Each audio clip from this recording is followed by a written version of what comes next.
Good girl.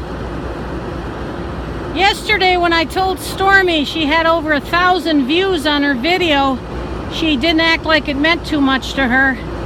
Today when I'm putting her in the car and wrapping the blanket around her, instead of going to her seat, she goes to my seat, which is heated, and wraps the blanket around and sits there like, yeah, this is the best part to sit in. You can go take your video now.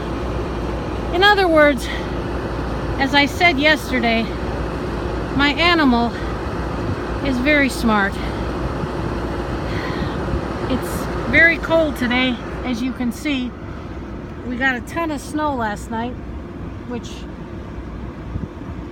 just made everything seem colder. And the thermometer outside says 9 degrees Fahrenheit.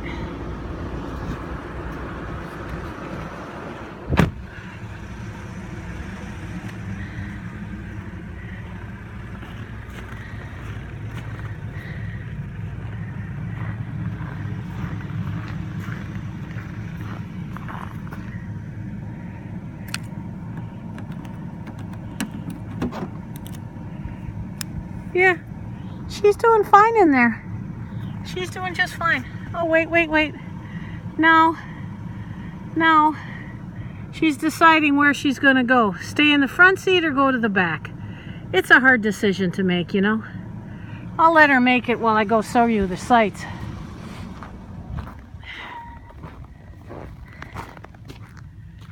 Normally they groom this trail. There was an article in the paper how they were going to leave it alone because next week is the UP 200 dog sled race. And as you can tell, we had probably a foot of fresh snow here last night. And there's a little bit of open water near the shoreline. And then there's snow covering ice, more ice, open water, you know the drill. Something to be aware of.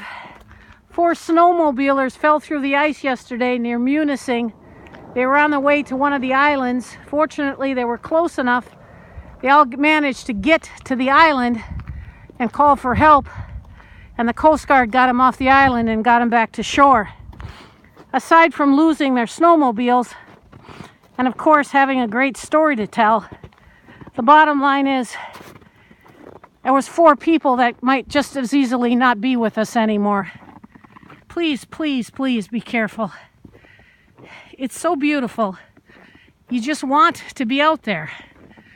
Problem is, there's been freezing, there's been thawing, there's been heavy snow. Believe it or not, the snow weighs on the ice. There's all sorts of fluidic properties going on underneath the ice.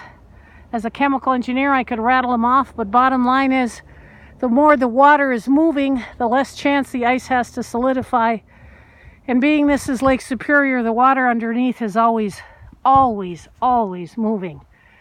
For what it's worth, the reason the lake doesn't freeze all the way from the bottom to the top and kill all the fish and wildlife is that our good Lord designed fresh water so that fresh water at a temperature of 34 to 35 degrees Fahrenheit, density is heavier than fresh water at a temperature of 32 degrees Fahrenheit.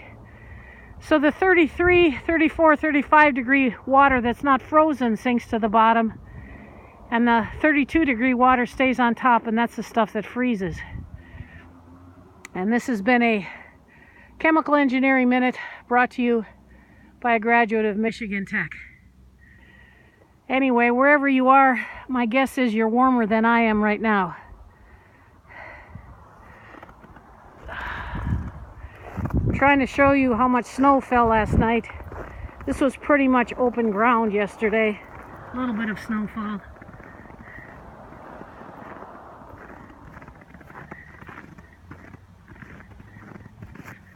You can see navigation here is a little difficult. And we're back on dry land. Heading to the car where my dog is sitting in her seat waiting for me.